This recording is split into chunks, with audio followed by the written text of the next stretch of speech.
Hey everyone, so any strangers that are viewing this that are trying to learn martial arts, I wouldn't recommend trying this for fun. It's only taught for defense purposes. And also you'll never actually be carrying swords on the street, but yeah, it actually is good for your strength. Okay, so today I'm going to be teaching some stances and a couple other things. Sword techniques, slashes you can do in the stances, depending on how close you are to your opponent. And I'll also do some fake out. I'll also teach you some fake out tricks. So yeah, remember, defense purpose only. Alright, so what you want to do, so the first move, so you do a forward stance, and the whole point of the stance is to, because if you are further away, because if they're further away from you, you could just take a diagonal slash down. It'll actually keep you well balanced in a perfect position. It'll keep you balanced. So, and if they push you, your back leg will be holding you, so you don't fall. It's the same on both. So you want to take a diagonal slash, which is also known as kanjaba. Okay, so you are in a walking right fighting stance. You step over, and then you want to make sure that you are holding the sword correctly, of course. Holding the sword with your strongest on top and your weakest on the bottom. So the bottom hand is the one that pulls on the sword so you can slash. And this one is just one that you're gonna hold it with. But this hand is what takes control of the sword. Alright, so and you want to start out with the good wheels. But you're actually leaving yourself open, so what you can do is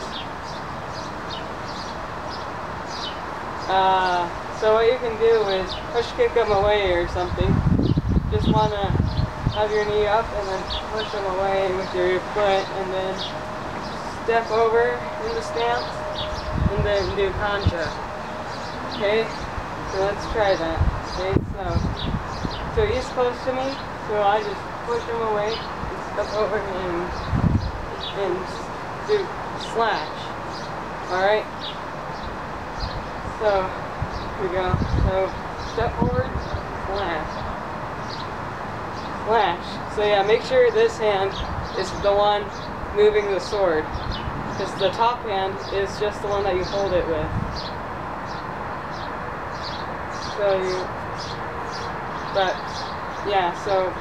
And be sure you slash the way where your front leg is, like, make sure you're doing it on this side of where this side of your foot is facing. So you want to, so again, in a right fighting stance, it's that simple. Alright, next move, you could step forward. You have your knee bent, but your back one is still straight. You're not over as far as you were. It's actually a forward stance, and because if they're a little close to you, that you could still reach them with your sword, then you could. So if you're actually wanting to get closer to them in every hit, so the first one you step forward in the front stance, and if you get closer, you're basically getting in a smaller stance each time you get closer. Like, because the closer you get, the smaller your stance is gonna be. Alright, so we already have kanja down, alright? in a front stance, and then make sure you're, and then we have a forward stance, and then this one's perfect for the under slash, a sideways, the lower sideways slash. You actually want it to start from here, and then, but you actually want this side. You actually want this side of your hand to face up when you're doing the slash.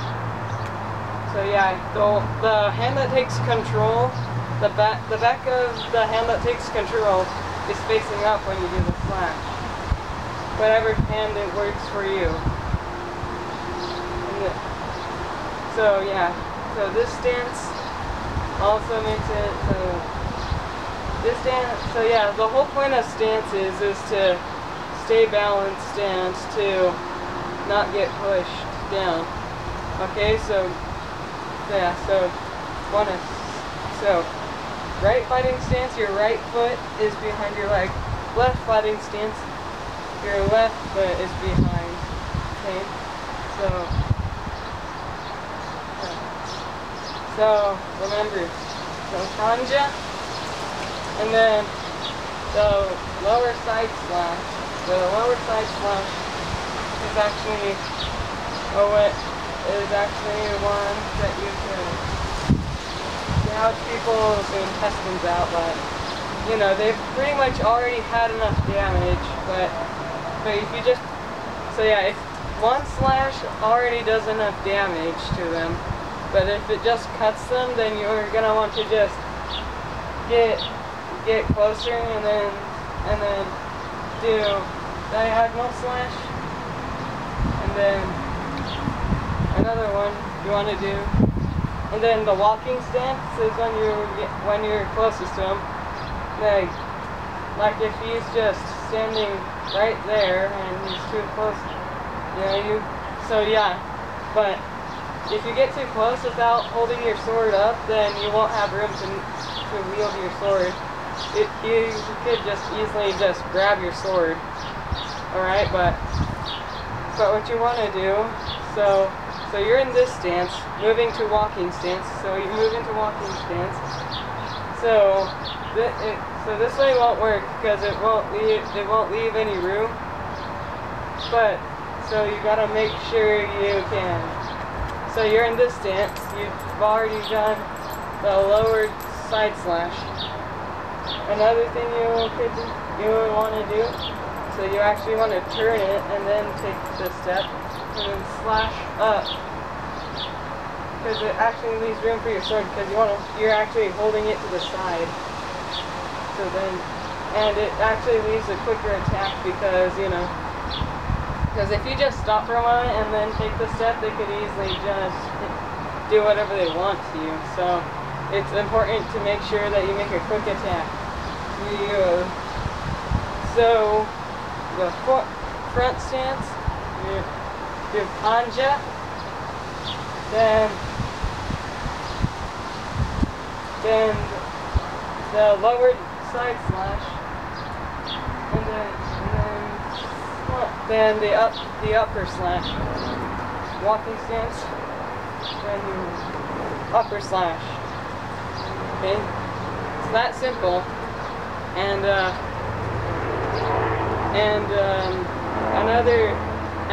there's a trick that I wanted to teach you guys. It's a move I made up myself. So you're in a stance holding your sword with your like a spear, kinda, with the blade facing out the palm. So you're holding it like this. You have your guard. You gotta make sure to keep your guard up, because if you drop on the arms, you're actually leaving yourself open. So you're in right fighting stance, and then so you block, and then fake out a kick, and then. So yeah, I actually kind of need to work on that kick. My spinning kicks are the ones that need most work. But yeah, so you have your guard up. You gotta make sure. So yeah, you have your guard. You want to be, but when you're doing this, you actually want to be careful. You want to make sure the edge of the blade isn't touching your arm. So you want to start out like this, with just the, when you're just holding the handle over it, the suka. But yeah, this is kind of a dangerous move because you could actually hurt yourself.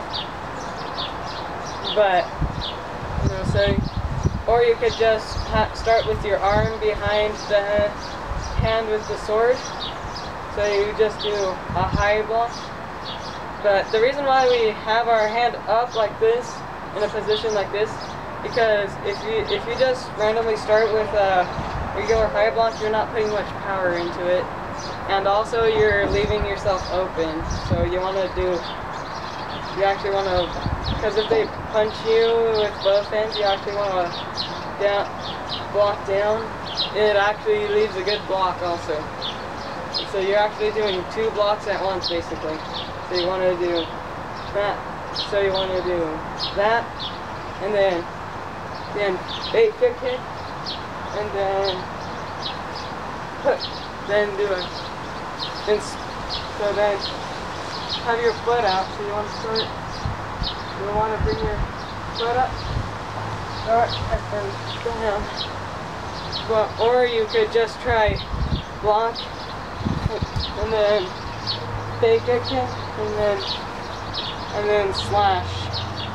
Okay, so block, fake a kick, and then slash. Alright? It's actually pretty simple, and yeah, you actually want to fake them with kicks because they don't even, because you know, if you just, so if you're doing a spinning kick, you just want to add a kick that you're going to fake because the fake out kicks actually keep you safe, because you know, if you just randomly do a spin kick, so like you won't see what's going on. So if you're spinning, you won't see what, because if you just randomly spin, you won't know what's going on behind you, and they could easily just push you down or kick you in the back, and that won't be good. So that's why it's good to just fake a kick, and then which scares them for a couple seconds, and then boom, they won't see the spinning kick coming.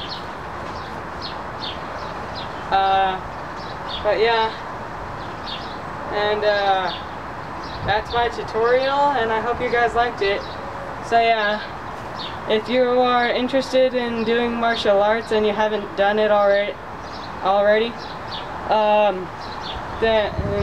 so yeah, you just want to remember to only do this for defense purposes. So yeah, see you later.